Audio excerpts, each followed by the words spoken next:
नमस्कार मेरे शेर और सहेलियों, आपका इस परिवार में दिल खोल के स्वागत करता हूं। आपको मेरे और मेरे इस परिवार की तरफ से नव वर्ष की हार्दिक शुभकामनाएं। मेरी माता रानी से दुआ है कि आप सभी के लिए ये साल एक बेहतरीन साल हो।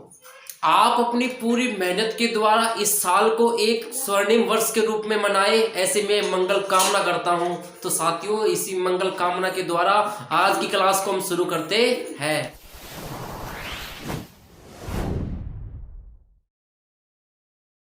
साथियों, प्रश्नावली 3.1 का आपको क्वेश्चन दिया गया है। पहला, आफ्ताब अपनी पुत्री से कहता है कि 7 वर्ष पूर्व मैं तुमसे 7 गुनी आयु का था और अब से 3 वर्ष बाद मैं तुमसे केवल 3 गुनी आयु का रह जाऊंगा।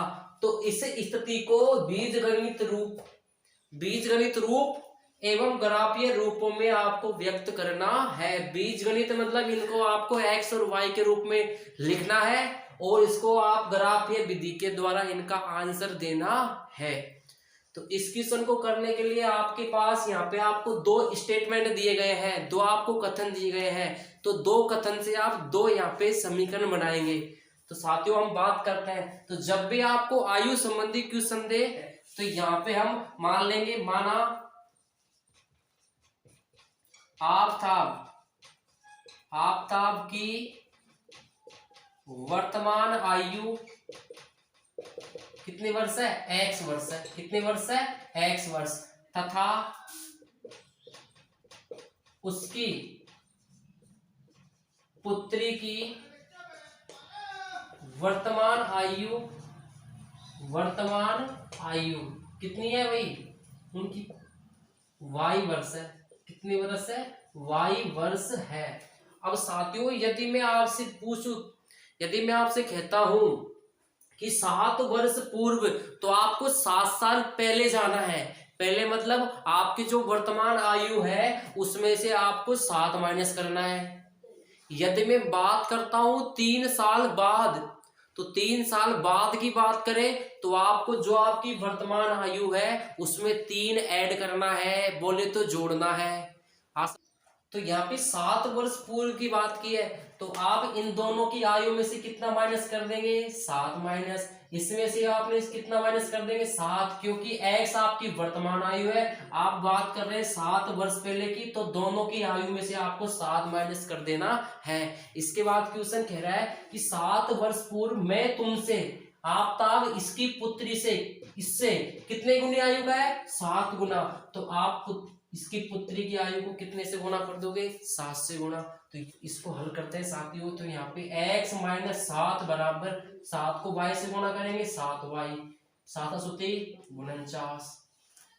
अब इसको हल करने के लिए आप क्या करेंगे? आप इस 7y को अंदर ले आओ, आप इस 7 को आप इधर ले जाओ। आप तो 7y, तो x इधर रखेंगे आप, 7y अंदर आएगा तो किसका हो जाएगा? माइनस का। बराबर इधर कौन है अपने पास? 49।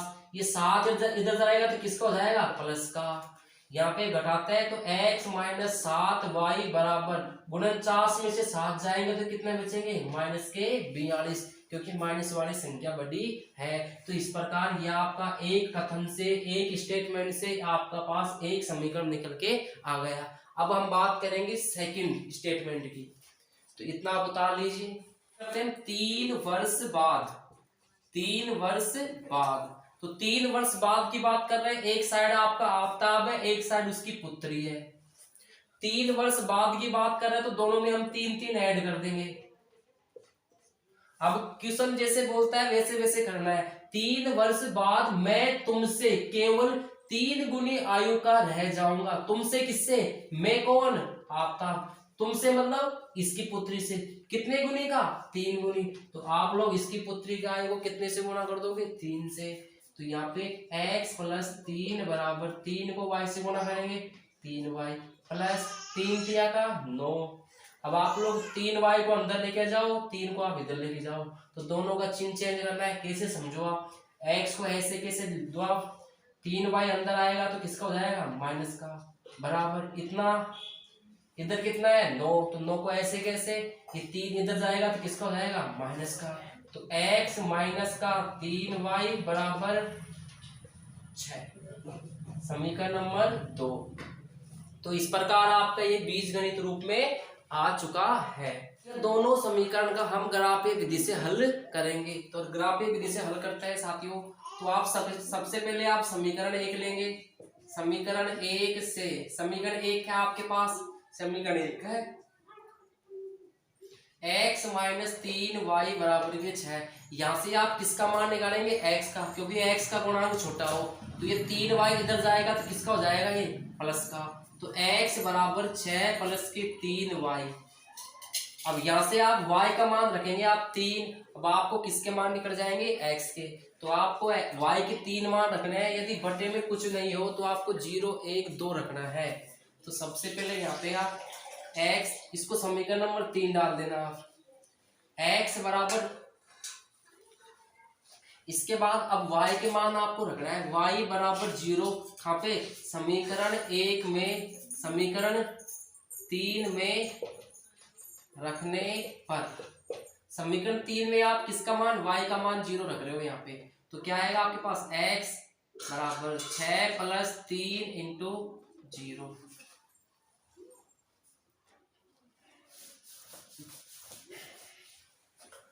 अब साथियों इसको हल करने के लिए अब आपको y के 3 मान रखने पड़ेंगे। कितने मान? 3 मान। आप 3 मान रखो या 2 मान रखो, आपका आंसर आ जाएगा। लेकिन हम यहाँ पे 3 मान रखेंगे। तो यहाँ y के मान रख रहा हूं मैं। तो y बराबर 0 कहाँ रख रहा हूं मैं? समीकरण 3 में रखने पर। समीकरण 3 में रखते हैं हम। तो x ऐसे जैसे 6 प्लस 3 किससे गुणा है? y से। y का मान क्या रख रहे हो? 0। अब यहाँ पे आंसर कितना आएगा आपके पास? 3 को 0 से गुणा करेंगे 0, 6 में 0 जोड़ेंगे तो कितना आएगा? 6। तो x का मान कितना आ गया? 6। अब y का मान कितना रखेंगे आप? y का मान 1 रखो आप। तो यहाँ पे x बराबर 6 प्लस 3 गुणा 1। आगे हल करते हैं। तो 6 प्लस 3 एकम 3, तो 6 और 3 9। तो x का मान कितना निकल गया है? 9। आगे हम y का मान 2 रखते हैं। तो x बराबर 6 प्लस 3 इंटू, अभी आपने 1 रखा है, अब कितना रख रहे हो आप? 2। तो आगे 6 प्लस 3 दूनी के 6, तो 6 और 6 12। तो आपके पास 3 मान निकल गए हैं। y के आपने 3 मान रखे हैं, x के आपके 3 मान आ गए हैं। मैं सारणी थोड़ा इधर बना रहा हूं, इधर।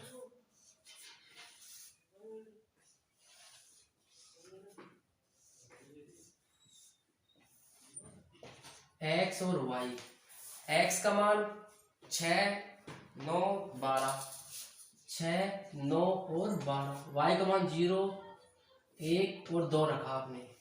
सेम इसी प्रकार अब आपको समीकरण नंबर 2 लेना है। समीकरण 2 से, समीकरण 2 क्या आपके पास? समीकरण 2 है आपके पास ये। यहाँ से आप किसका मान निकालेंगे? x का। तो ये 7y इधर जाएगा तो किसका हो जाएगा? प्लस का। तो x बराबर प्लस का 7y, और किधर है इतना? माइनस का 42। आप, मैंने क्या किया कि यहाँ पे प्लस की संख्या को पहले लिखा है, माइनस की संख्या को बाद में लिखा है। ये 7y इधर जाएगा तो किसका हो गया? ये प्लस का। ठीक है। अब यहाँ से हम y, यहाँ से भी हम y का मान रखेंगे। वो यहाँ पे y का मान 0 रखते हो तो 7 को 0 से गुणा करेंगे 0। तो यहाँ पे x का मान कितना निकल गया? 42, जो कि आपका बड़ा है। तो आपको ऐसे मान रखने हैं कि इसको घटाने पर मान x का क्या है? छोटा। तो यदि हम y का मान 6 रखते हैं तो यहाँ पे x बराबर 7 इंटू 6 माइनस का 42। साथियों यदि आप यहाँ पे 0 रखते ना तो 7 को 0 से गुणा करेंगे 0, कितना आएगा? माइनस का 42, जो कि x का मान बहुत बड़ा होता। लेकिन यहाँ पे यदि हम 6 रखने पे 7 छक्का 42, 42 में से 42 जाएगा तो कितना बचेगा? यहाँ पे 0, तो छोटा आ गया ना मान। अब इसके बाद y का मान आप 7 रख लीजिए। तो y बराबर 7, तो यहाँ पे x बराबर 7 इंटू y का मान 7 माइनस का 42। हल करते हैं। 7 7 49 माइनस का 42, 49 में से 42 माइनस करेंगे 9 में कितना बचेगा आपके? 7। अब y का मान कितना रख रहे हो आप? 8। तो x बराबर 7 इंटू वाई के स्थान पे 8 माइनस का 42। आगे हल करते हैं। 7 8 56, माइनस का 42। 6 में से 4 गया तो कितना बच गया आपके 4। आगे 6 में से 2 माइनस करेंगे कितना बचेगा आपके पास, 6 में से 2 जाएगा तो 4, 5 में 4 गया तो 1, कितना बच गया आपके पास 14। तो इस प्रकार आप ये मान निकाल सकते हो। अब दूसरे वाले सारणी का वही आपको क्या बनाना है यहाँ पे ग्राफ। तो दूसरी वाले का आपको इस प्रकार यहाँ पे आपको बना लेना है क्या डिब्बा। तो डिब्बा बनाने के लिए, सारणी बनाने के लिए आप वही आप बॉक्स बनाएंगे एक्स और वाई का, ये एक्स और ये वाई। आपने वाई का मान 6, 7, 8, 6, 7 और 8। एक्स का मान क्या क्या निकल गया है 0, 7 रखने पे 7, 8 रखने पे कितना आया है आपके 14। अब इन मानों को आप ग्राफ में दर्शाएंगे। अब यहाँ पे आपको x का मान देखना है, इन दोनों के अंदर हाईएस्ट कितना है 14। यहाँ पे 12 है लेकिन यहाँ पे कितना है 14। तो आपको x पे कितने खाने दिए गए हैं, एक खाना, 2, 3, 4, 5। यदि आपके कम रह रहे हैं तो आप क्या करेंगे, यहाँ पे आप 2, 2 का मान लो या 3, 3 का मान लो। तो मैं यहाँ पे 3, 3 का मान रहा हूँ। तो 3, 6, 9, 12 और 15। इधर भी आपके माइनस का 3, माइनस का 6, माइनस का 9, माइनस का 12 और माइनस का 15। यदि y का मान देखते हैं, y का हाईएस्ट मान कितना है आपके पास 8। तो यहाँ पे 2, 2 में काम चल जाएगा। तो 2, 4, 6, 8, 10, -2, -4, -6, -8 और माइनस का 10। तो इस प्रकार आप मान सकते हो। आगे सबसे पहले हम बात करते हैं x का मान 0 और y का मान 6। तो x का मान 0 हो उसका मान तो आपको देखना नहीं है, जिसका मान दिया है वहीं पे आपका क्या होगा पॉइंट। तो y का मान 6, y x पे प्लस का है तो y का मान 6 यहीं पे, क्योंकि x का मान क्या है 0। तो यही आपका पॉइंट हो जाएगा 0 और 6। x का मान 7, x का मान 7 कहाँ पे आएगा, x का मान 7 यहाँ पे आएगा। यहाँ पे देखो 7 होगा या 8 होगा या 9 है, कहीं यहाँ पे आएगा। तो यहाँ पॉइंट रख लो आप। x का मान 7 यहाँ पे हो गया आपके, y का मान कितना है 7। तो आपको कहाँ चलना है ऊपर, 7 कहीं यहीं इनके बीच में होगा। तो यहाँ से आपको वहां लाइन खिंची हुई होती है, यहाँ से आपको इन सीधी लाइन को मिलाना है इधर। तो यहाँ पे आपका पॉइंट होगा आपका ये। तो x का मान 7, y का मान 7, इस प्रकार कर सकते हो आप। x का मान 14, x का मान 14 इन यहाँ पे होगा। y का मान कितना है 8 ऊपर, इसके ऊपर आप इसकी सिद्ध में आप यहीं पे बनेगा, इसकी सिद्ध में देखो आप, ये लाइन यहाँ से इसे जाएगी, ये लाइन यहाँ से इसे जाएगी। दोनों बिंदु जहाँ पे मिलते हैं वहां आपका x का मान 14 और y का मान 8। तीनों को आपको ऐसे मिलाना है। ठीक है साथियों। इसके बाद हम दूसरा वाला x का मान 6 और y का मान 0 यहाँ पे आएगा। तो x का मान 6, जिसका मान 0 उसको नहीं देखना है, पॉइंट किसका आपके पास 6। तो यहीं पे क्या बनेगा आपका पॉइंट। तो यहाँ पे क्या बनेगा आपका 6 और 0। x का मान 9 ये रहा। y का मान 1 ऊपर चलेंगे आप, 1 यहाँ पे बनेगा आपका पॉइंट, यहाँ पे आ गया। क्या है x का मान 9, y का मान 1, x का मान 12 ये रहा। y का मान कितना है 2, चलेंगे ऊपर 2 की सीधी में आपको यहाँ चलना है 12 पे, कहीं यहाँ पे आपका पॉइंट बनना है। तो साथियों इस प्रकार की स्टेटमेंट को आप बीजगणित रूप में लिखने के बाद आराम से इस प्रकार आलेख विधि बना सकते हो, जैसे कि हमने आपको करवाया था। साथियों एग्जाम के पॉइंट ऑफ व्यू से यदि बात करें छोटे क्वेश्चनों की, तो छोटे क्वेश्चन कहीं ना कहीं आपके यहाँ से आएंगे और यहाँ से किस प्रकार के क्वेश्चन पूछेगा आइए हम बात करते हैं। आपको पता है आपके एग्जाम के अंदर आपकी 2 इक्वेशन आएंगी, जैसे कि किस रूप में आती है वो ax plus b y plus c बराबर 0, क्योंकि यहाँ पे x और y यहाँ पे आपका वेरिएबल है, चर है। a b c यहाँ पे आपके ये अचर है।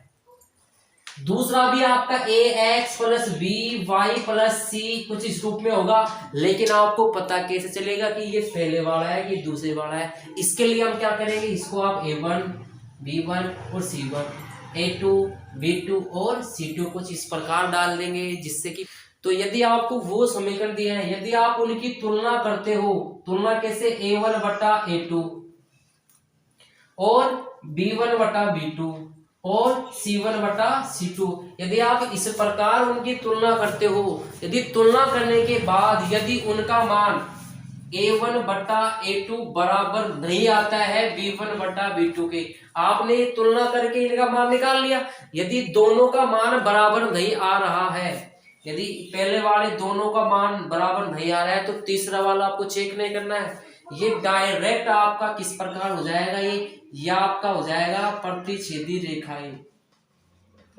कैसी रेखाएं, प्रतिच्छेदी रेखाएं बनेगी इस कंडीशन में। यदि आपका A1 बटा A2 बराबर नहीं है B1 बटा B2 के, तो आपकी रेखाएं कैसी प्राप्त होंगी, प्रतिच्छेदी रेखा। प्रतिच्छेदी रेखाएं कुछ इस प्रकार की होती है। तो साथियों यहाँ पे ये दोनों रेखा कितनी बार टच करेगी, केवल एक बार, केवल एक बार ही दोनों आपस में मिलती है। तो उस बिंदु पे इसका क्या होता है, बीजगणितीय हल। तो वो कितने होंगे, केवल एक। केवल एक को हम क्या बोलते हैं, अद्वितीय हल। कौन से हल बोलते हैं उन्हें हम, अद्वितीय हल। सेकंड बात करते हैं हम, यदि A1 बटा A2 बराबर B1 बटा B2 बराबर C1 बटा C2, यदि तीनों की तीनों आपके अनुपात बराबर आ जाए, क्या आ जाए, बराबर, तब जो आपकी रेखाएं होंगी वो कैसी होंगी, आपकी समपाती रेखाएं। कैसी रेखाएं होंगी आपकी, वो समपाती रेखाएं। ये कैसी रेखा होती है, यदि एक रेखा के ऊपर दूसरी उसी रेखा के ऊपर स्थित होती है, तो वो दोनों रेखाएं कैसी रेखा होती है, आपके समपाती रेखाएं। तो यहाँ पे एक रेखा के ऊपर यदि दूसरी रेखा स्थित हो, तो वो आपकी समपाती रेखाएं होती है। और आपको पता है साथियों, समपाती रेखाएं कितनी बार टच करेगी, ये आपके अनेक बार टच करेगी। कितनी बार टच करेगी, अनेक बार। तो इसके कितने हल होंगे आपके, इसके होंगे आपके अनेक हल। जितनी बार लाइन टच करती है दोनों, उतनी बार उसके हल निकलते हैं। तो यहाँ पे ये आपकी अनंत बार हल करेगी, तो यहाँ पे ये अनंत बार टच करेगी, तो यहाँ पे इनके हल होंगे अनेक हल।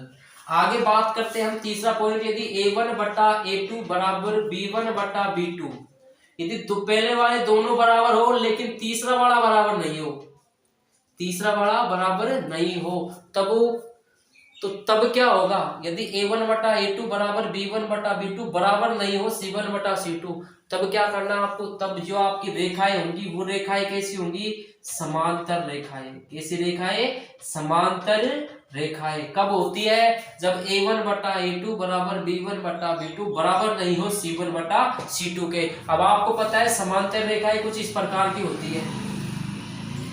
बताओ समांतर रेखाएं कहीं मिलेगी ये, यदि आप इनको कितना ही बढ़ाओ आप, ये कभी भी नहीं मिलेगी। तो जहां यदि ये मिलेगी नहीं, तो इनका कोई हल नहीं होगा, तो इनका कोई हल नहीं है। तो इस प्रकार आप जांच कर सकते हो कि बीजगणितीय हल होगा या नहीं। किस प्रकार, यदि आपको ये दो समीकरण दिए गए हो, आप उनका अनुपात चेक कर लीजिए। यदि तो इस प्रकार आप छोटे क्वेश्चनों को आसानी से हल कर सकते हो। आपको स्टेटमेंट देगा वो A1 बटा A2 बराबर नहीं है B1 बटा B2 के, तो आपको कैसी रेखा प्राप्त होगी, प्रतिच्छेदी रेखा। और हल कैसा प्राप्त होगा, अद्वितीय हल।